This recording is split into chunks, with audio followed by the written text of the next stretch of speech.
How's it going, everyone? I'm Sean and welcome back to the channel. This is the first guitar build in the new workshop, so I am super excited for this.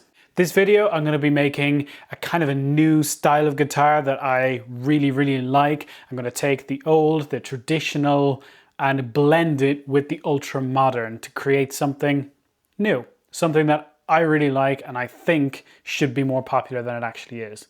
So I'm going to be taking a lot of inspiration from your traditional Strat, your S-type guitar, and going to make it multiscale. Going to make it slightly offset, and I'm going to make everything compound and ergonomic. What we should have at the end of the day is a guitar that is super comfortable to play. Playability is going to be just above and beyond with this thing, but still retains a lot of its traditional and kind of classic elements that we all know and love.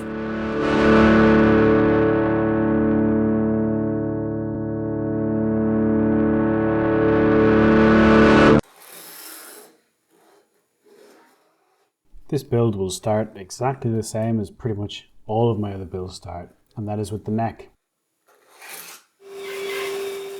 Fairly straightforward process to get us started.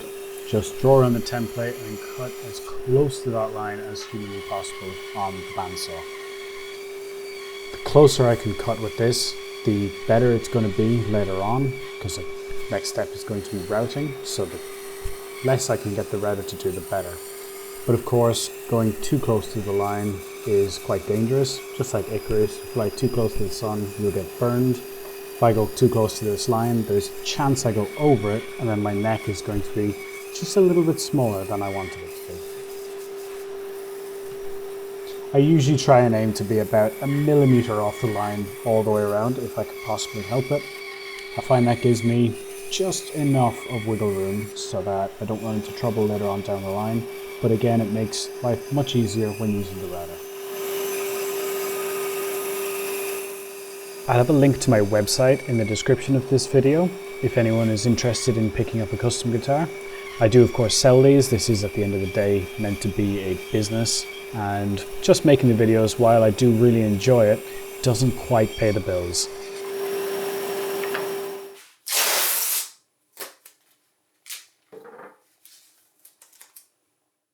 After the cutting, I use super glue and masking tape. Fairly straightforward, very common, popular technique. And this just attaches the template to the work for me. I have been thinking recently about revisiting the idea of double-sided tape. I mean, it is purpose-built for this exact reason, so maybe it's a little bit better than I'm giving it credit for.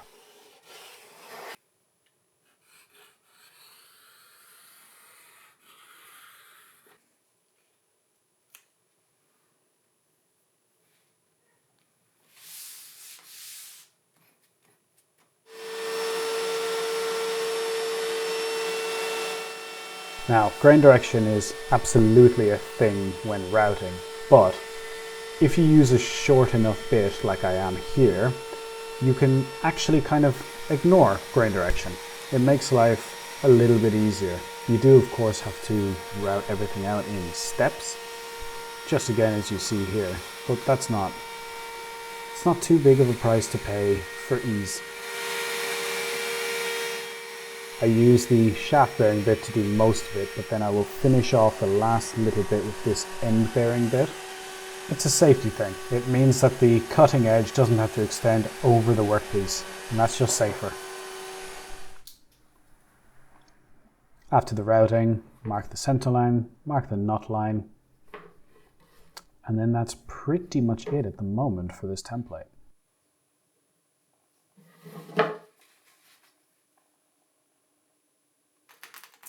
And then the nice thing about super glue and masking tape, it's got really good holding power, but then if you get under it, you can peel it off fairly easily.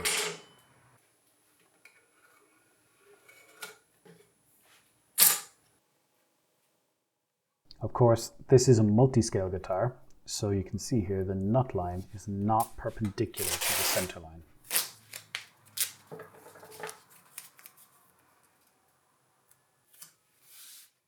I then use a specialized truss rod routing template. This is similar to one that Crimson Guitar sells, but I've just tweaked it a little bit. It has a nut line, which you can see I've just offset equally for my offset nut.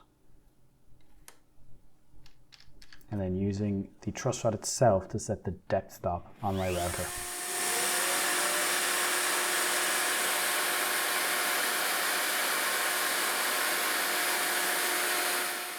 For the last while I've been using one of these spiral cutters, and I do find it works a little bit nicer and a bit better than a straight cutter.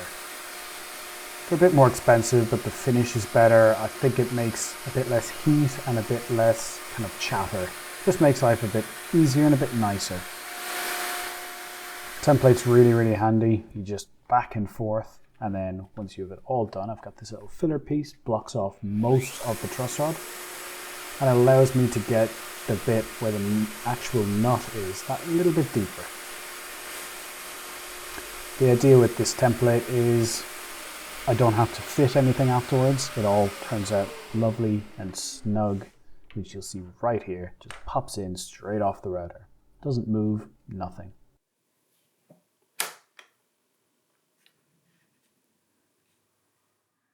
I'm also reinforcing this neck with some carbon fiber rods. While not necessary exactly, I quite like having them. It just gives me a little bit of peace of mind, especially on a one-piece neck like this, and especially on a figured piece of wood. The template I use is very similar to my truss rod routing template, and just easy.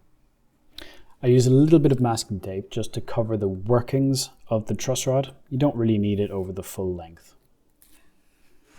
Now, people love to hate on CNCs, but they're really good at making things accurate. And for a multi-scale guitar, you kind of want that. You want the frets in the right place. There's a massive learning curve with this thing, and it is another tool at the end of the day, and that's all. One that helps me get nice, accurate frets. I also use a couple of locating pins to just make sure when I glue on the fretboard that it's exactly where I want it. These are just 2mm cocktail sticks, actually.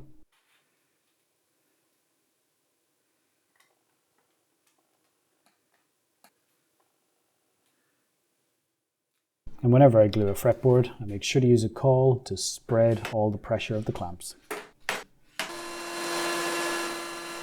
Letting that set up and routing it back flush. Annoyingly, because this fretboard has been pre-radiused, I have to use a shaft bearing bit, and I have to have it extended above the surface of the work, which I hate, but it's necessary here.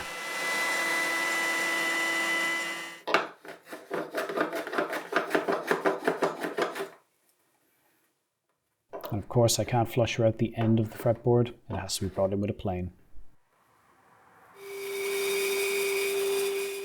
Now this is a different one. This headstock is very slightly angled. This is basically to help me increase the break angle over the knot, and it just helps the tension a little bit, and it's really, really nice. It does make creating it a bit of a faff. You can see the spacer wedge I've put on the front of the headstock here, and that gives me exactly the angle I need. Then I have to cut it, thickness it, and finally, once I've done the back, I can flip it around and do the front. This gives me my pretty much perfectly thicknessed headstock at a slight angle. It's like 4 or 5 degrees, I think. Everything works out really nicely. It's a minor upgrade over the traditional inline flat headstock, but it's an upgrade worth doing.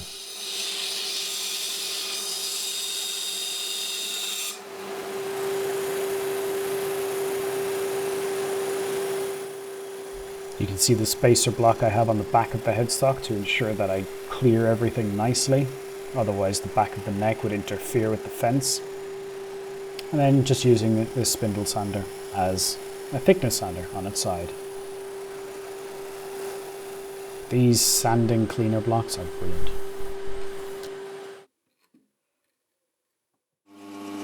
For drilling the tuners, I have to use a spacer block on the back of the headstock for the same reasons as thicknessing the headstock. But it does also help with blowout, which is nice.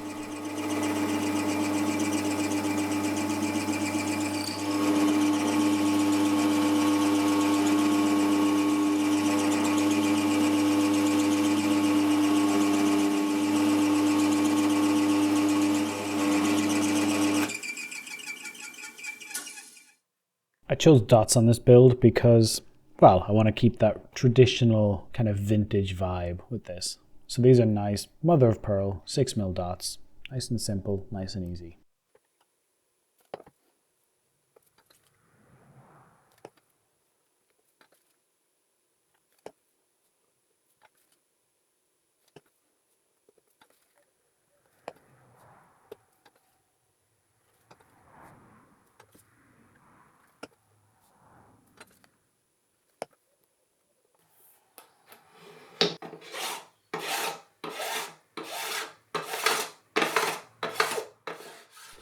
Once the dots are in, I can start sanding up the fretboard. There are a couple of marks from the CNC where it basically burnishes down the wood. That all has to be sanded out, and also it makes the inlays perfectly flush and level. I've started sanding my fretboards up to about 1500 grit. It gives a really nice shine, but I have to be so careful going forward.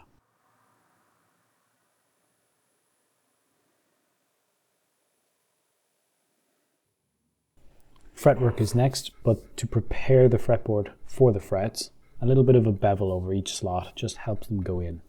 And also after a couple of years of use and play, it'll help them come back out again.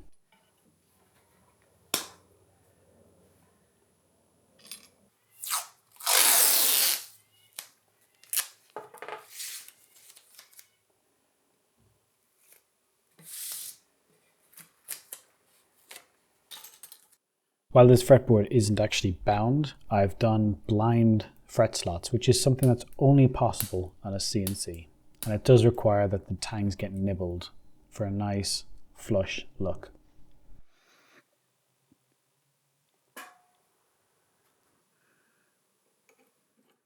I use super glue when installing the frets. While it does hold them in, that's not the primary reason. It also fills any gaps in the fret slot. A fret press gives a slightly more consistent installation of the frets. Hammering is all well and good, but a press just has that nice pressure across the whole thing. Should, theoretically at least, make the leveling process that little bit easier and quicker.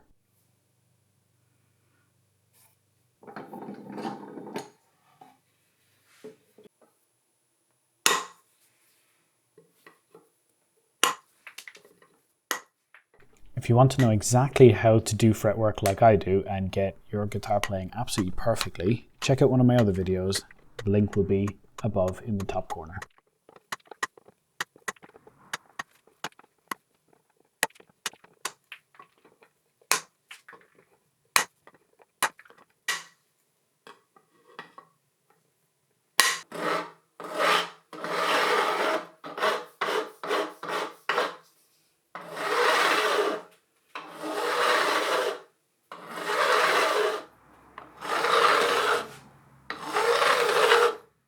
After filing the initial bevel in, I'll come in with sandpaper, sanding it up to, well, 1200 grit.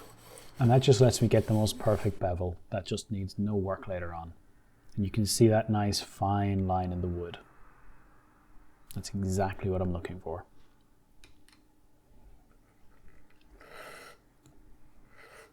And just knocking off those little corners to make things just that little bit nicer to play.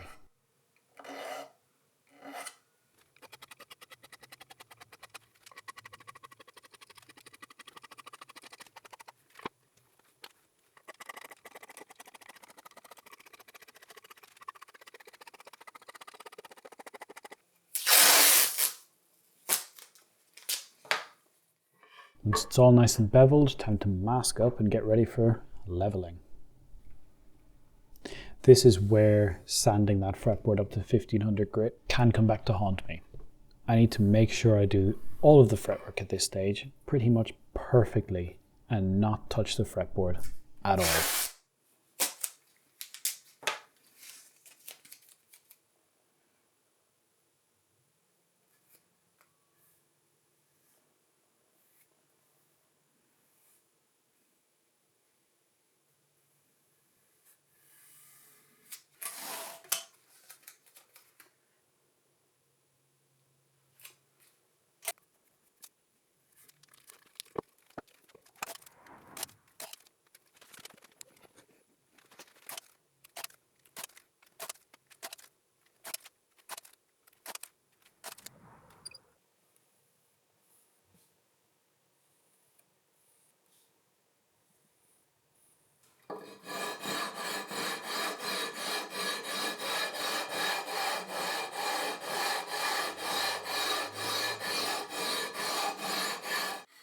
After the initial leveling, I come back in with a shorter beam and I'll do a fall away like this.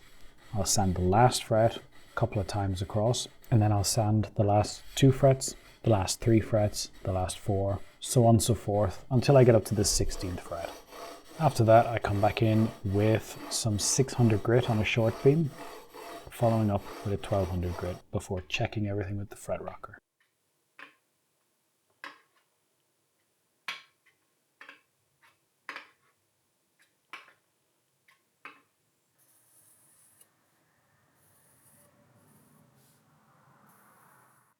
Now, these frets are stainless steel, so when it comes to crowning, I use 2 different files.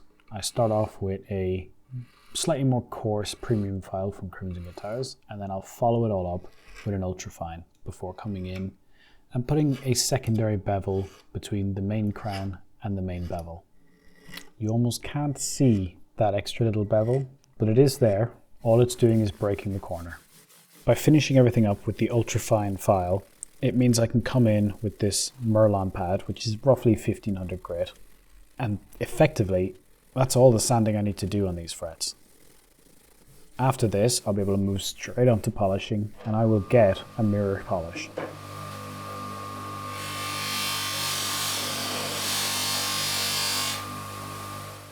Now there's loads of different ways of polishing frets, but I found a dedicated polishing wheel is the way to go. You put on a fairly decent, this is a polishing compound, and you just go to town. What you get are mirror polished frets so easily. There is a little bit of cleanup afterwards, which I like to use Autosol to do, and once all that compound is gone, yeah, you can see yourself in these things.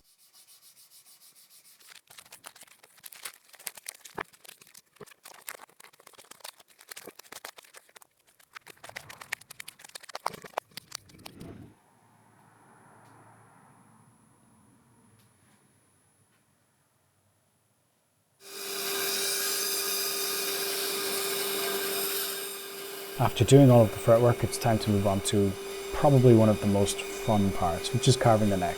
This all starts with the loud machines again, just thicknessing everything down. I've laid out the thickness of the neck profile I want along the side of the neck, and then a bandsaw, spindle sander, sanding up to the line.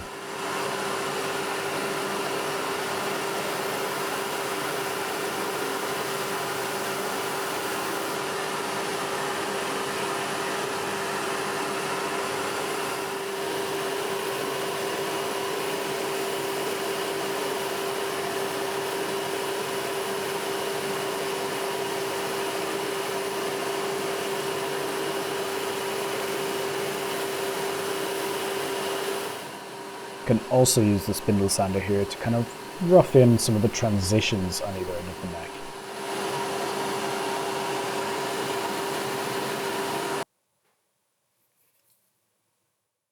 Now I use faceting technique to carve pretty much all my necks. It's pretty straightforward, repeatable, easy, and fairly consistent.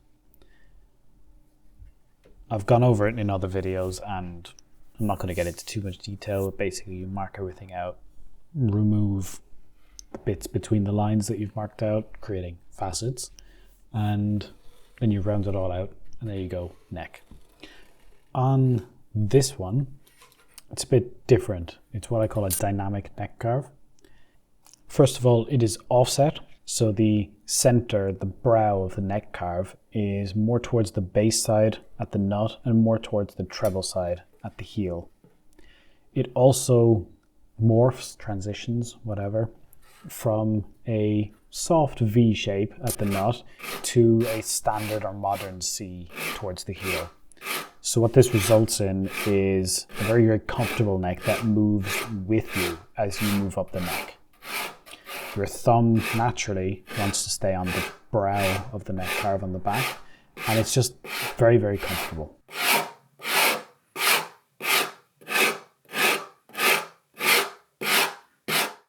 Combined with the subtle fan of the multiscale frets and also a compound fretboard radius, what you get out of this is a very, very dynamic neck that pretty much moves with your body quite naturally as you go from the nut towards the heel.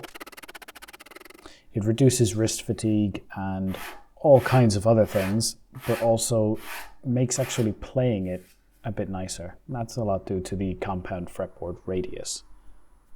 Chords are easier where you play chords, and lead playing is easier where you play lead.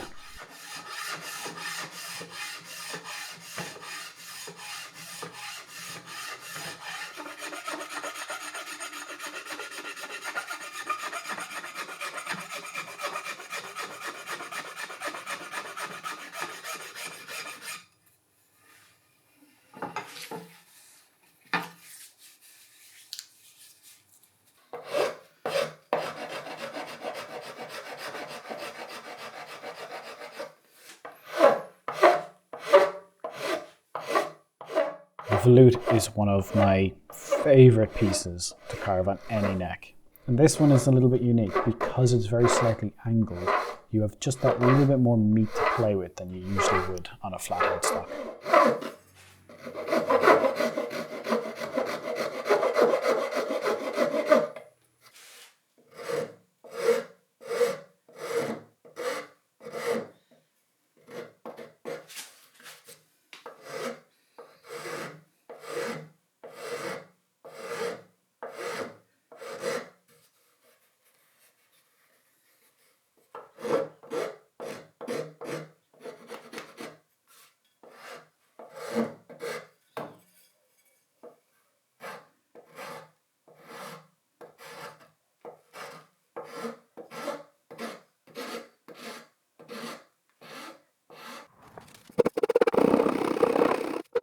And of course with the heel, I'm going to carve it as close as possible to the body, make that transition as seamless as I possibly can. Comfort, aesthetics, it's got it all.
With the addition of those side dots and all the carving done on the neck, basically sanding is all that's left. I have sanded a lot of necks, and an orbital I find is the quickest, easiest way to get a really good finish. Not quite for the faint-hearted, but with a little bit of practice it's very, very doable. But of course there's always going to be a couple of little bits you have to come back in with and do by hand.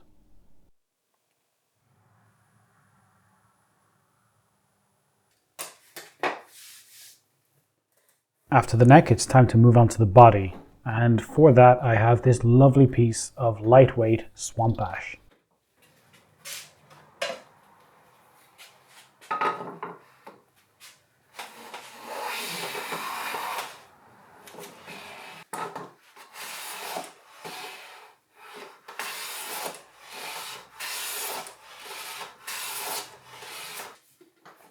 Now these do come off the jointer pretty good, but I always come in with a hand plane to get my body blanks absolutely perfect. That gets me a pretty much invisible seam.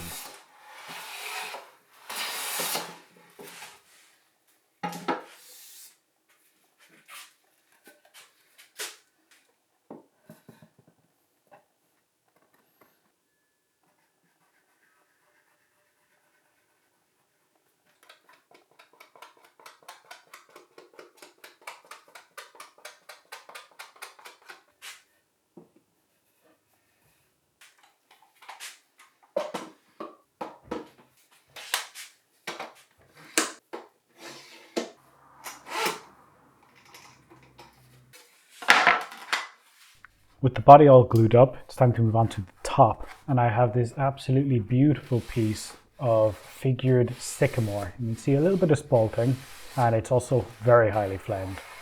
I'm jointing this with my shooting board, which is great for thinner pieces that aren't really very practical to do in a vise.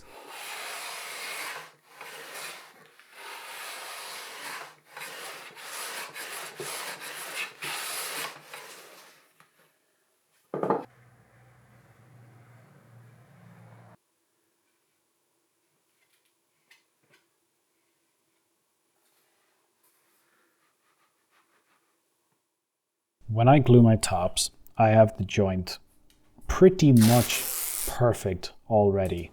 All I do is I use masking tape as a clamp. You can see as I'm applying this, I'm pushing the sides of the top in and also pulling the tape apart at the same time. That gets me plenty of pressure to keep everything together.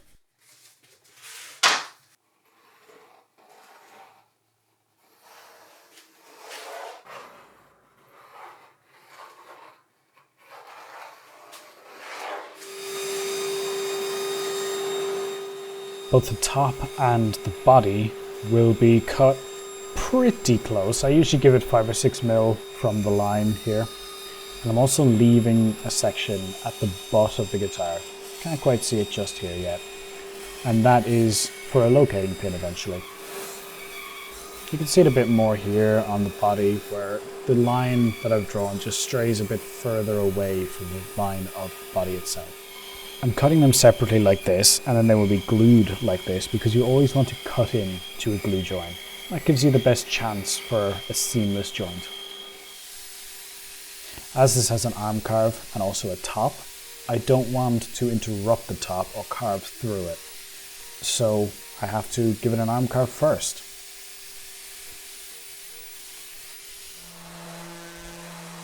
I have to get this arm carve nice and smooth.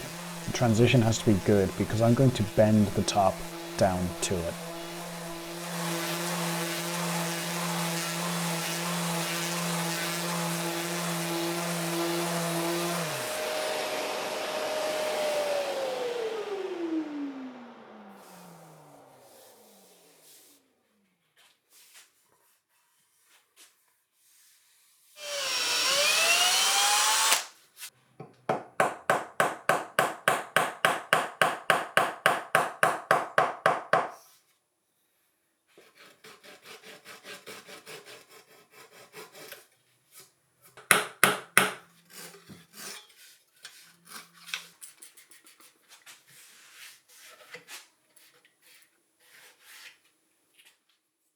Now for the fun part. Good amount of water. I'm using a microfiber cloth here as a bit of a buffer, and then you can see the iron in the background getting ready, nice and warm. Yeah, here we go. Bending the top onto that arm carve. You can see loads of steam, and then follow up with some clamps when it's all still good and warm. And it should, theoretically, just go straight down. You can see here that last little bit just isn't closing up, so more steam, more heat, more clamps.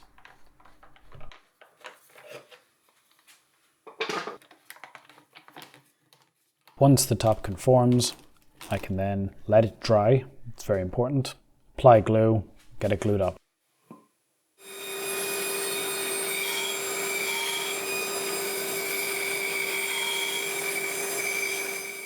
After gluing, because again they were a little bit oversized, I need to trim away as much of that excess as possible. And then it's going to be very similar to when I shaped the profile of the neck. Cut as close to the line as possible, head over to the router table, make loads of noise, loads of dust, and it'll look a bit like a guitar.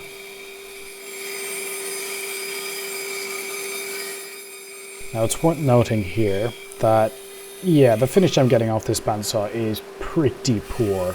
This blade has, it's done a bit of work. It is perfectly fine to do a corner like that, usually, but it's just a bit knackered.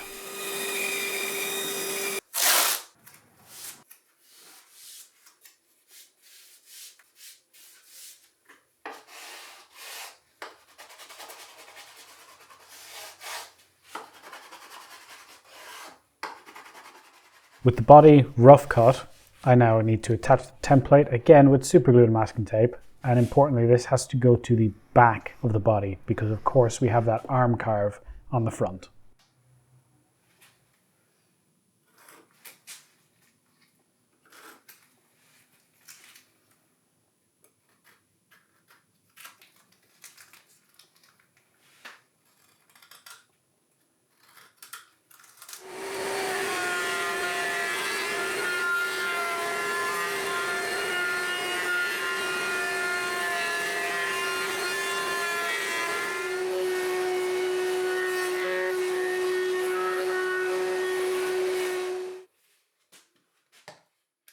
The neck pocket is the first thing I do on a freshly routed body.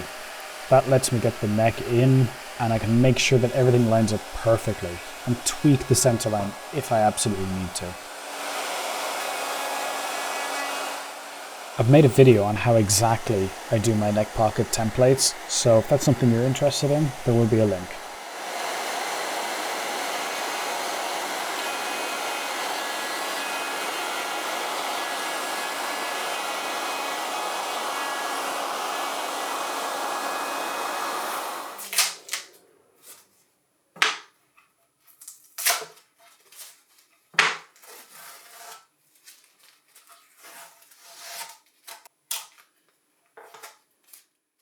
And here we go, the most satisfying stage of a build.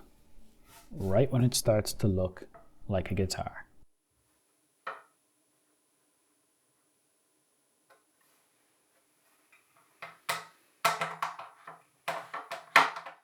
Yeah, this pocket's a bit tight.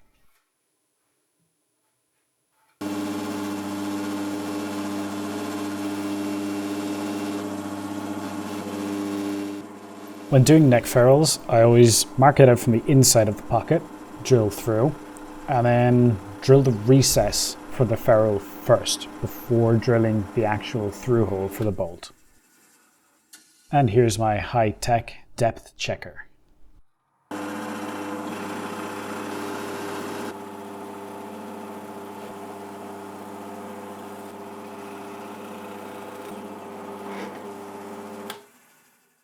I use the drill just to mark through these holes. And once they're marked, I can drill for the threaded inserts.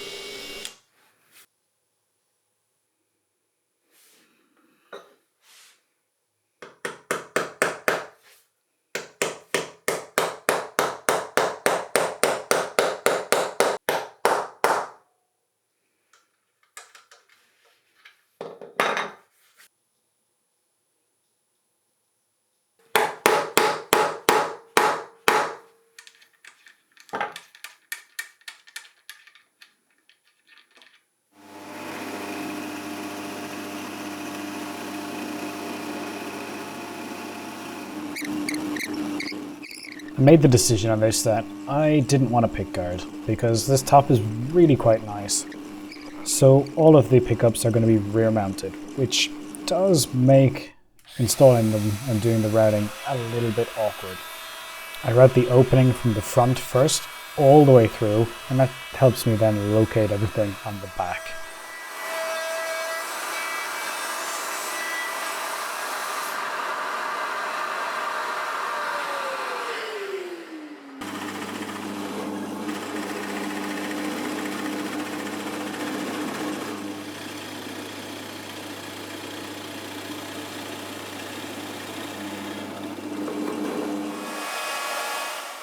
And I went for a kind of swimming pool route here.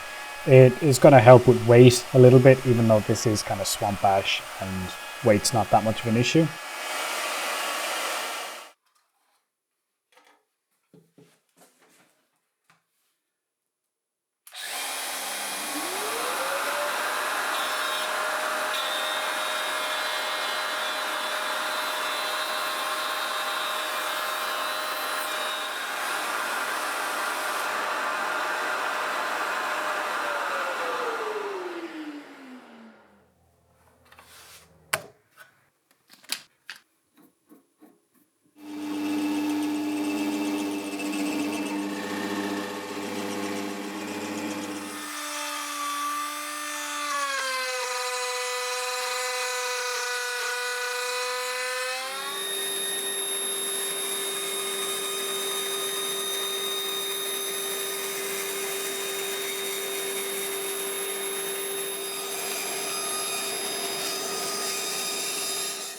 Now with all those cavities in the body, I need some plates to cover everything so, well, they're not exposed to the elements.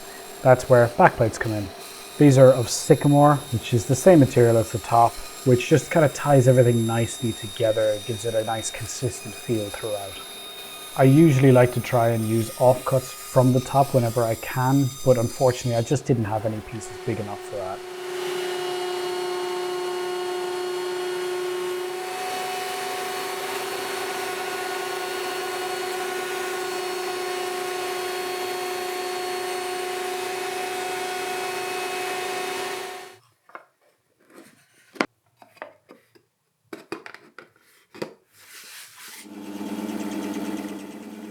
I'm going for magnets on these backplates for quick and easy removal if needed. It also gives a lovely clean look without any screws, and I am all for that. I use the cap of the super glue to push down the magnets because if there's any glue that squeezes out, it doesn't stick to the cap.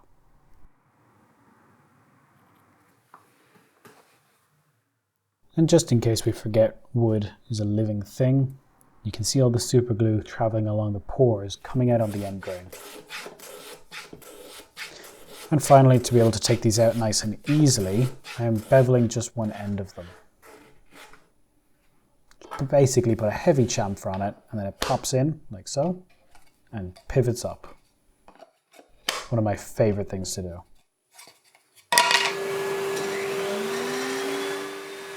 I'm putting a round over onto the back of this guitar only. While I know a Strat usually has round overs front and back, I wanted to keep a kind of crisp line of the top because I'll do a bit of a faux binding later on when it comes to staining. I've said it plenty of times before, but with an angle grinder and a carving disc like this, you can be really, really accurate and really gentle. You can absolutely do this kind of stuff by hand, but for me, an angle grinder just makes so much sense. This took like 10 minutes tops. Now I've done a video on how to position bridges, and a properly designed multiscale bridge shouldn't be any different at all. Right here I'm actually drilling for the string through holes. You can see me constantly checking my depth stop just above to the left. That's just so I know how much more I have to go and how much I have to drill. You want to be careful not to take too much at a time with this and keep allowing the waste material that is being drilled out to come up the flutes of the drill bit. Taking too much clogs up the drill bit and it just goes really badly. The drill bit will wander. And after drilling, I have a template that I've designed specifically for doing the ferrules so that they will all come out perfectly in line. Basically just using the router with a collar to effectively drill them. And that is the result.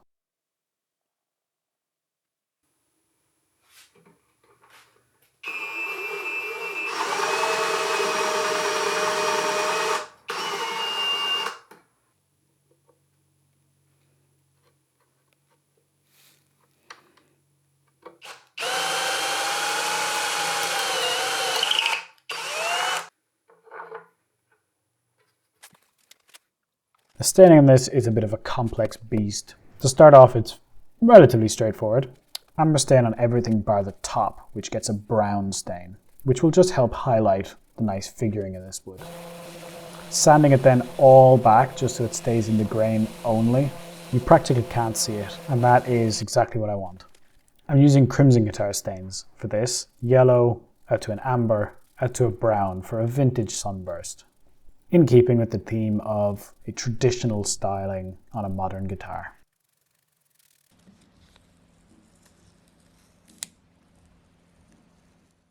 And this is a vinyl decal applied onto the bare wood before finishing.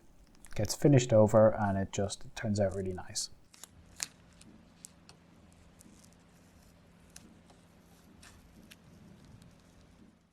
You may notice this headstock looks a little bit darker than the stain I did on the body. And, well, it does actually match the body. And you'll see here, I went back, I wasn't super happy with the stain job I did, and I just made it a little darker, a little smokier. Really, really happy with it now. and I am spraying an acrylic polyurethane, which gives a nice open pore finish and is not the polyester that we all know and hate. After finishing, I always come back in and roll the fingerboard edges. That gives you a really nice kind of vintage played-in feel on any guitar and just makes the playing experience that much nicer.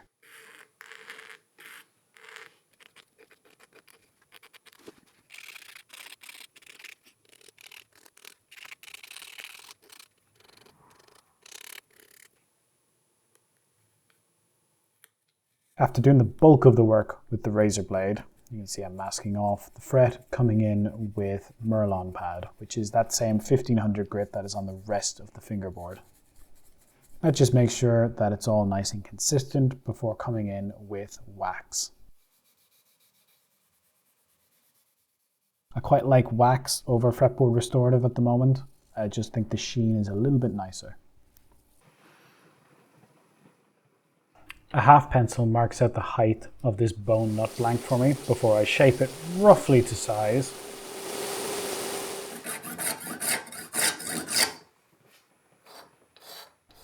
And then fine fitting, which does take a little while. The sides of this obviously are not square to the nut because it's not square in the neck. So the sides of the nut and also all of these slots all need to be at a strange angle just to allow the strings to go through nicely, correctly, and get that straight string pull that is really, really good for tuning stability and just general playability. I always go over each slot with the thinnest file just to start off with. It just helps get the file started when it gets to the progressively bigger ones.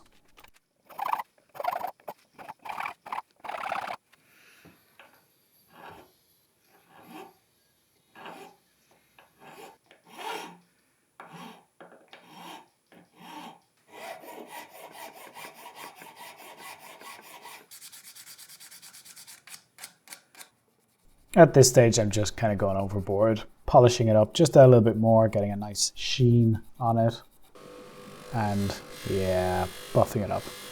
Nothing like a nice buffed nut. Now, if you're applying super glue to your nut, make sure you put it on the end grain section like this. Makes removing it so much easier later on.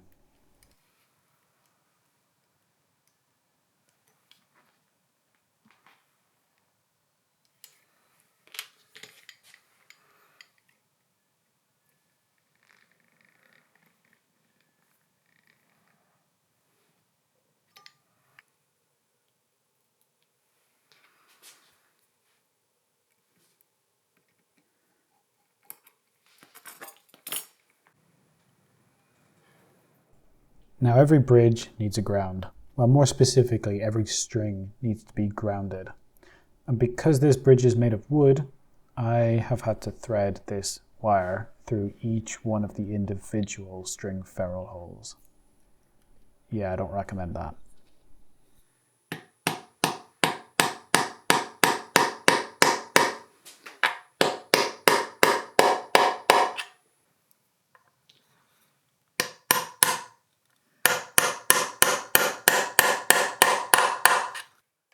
So I really wanted to make my own bridge for this. And this is made of ebony to match the fingerboard, which I really like. I love tying in elements like that.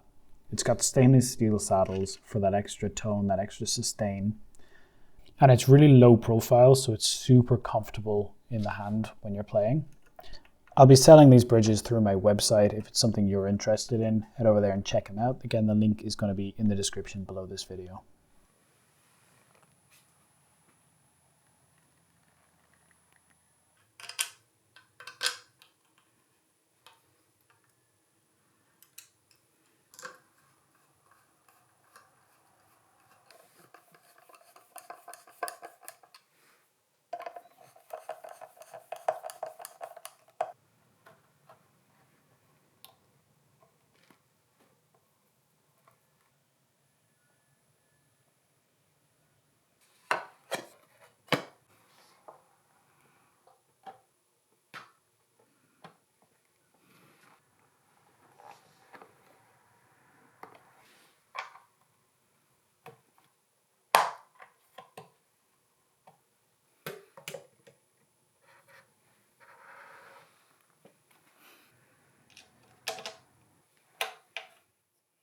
And we're very much into the home straights now with this guitar.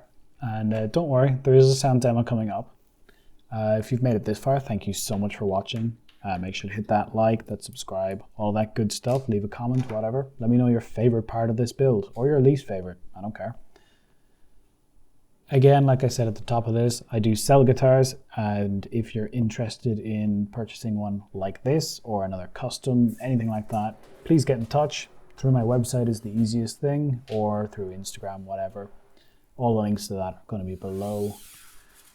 Yeah. Enjoy the last few seconds of me working on this guitar until Will puts it through its paces, and, well, you get to hear what it sounds like, finally.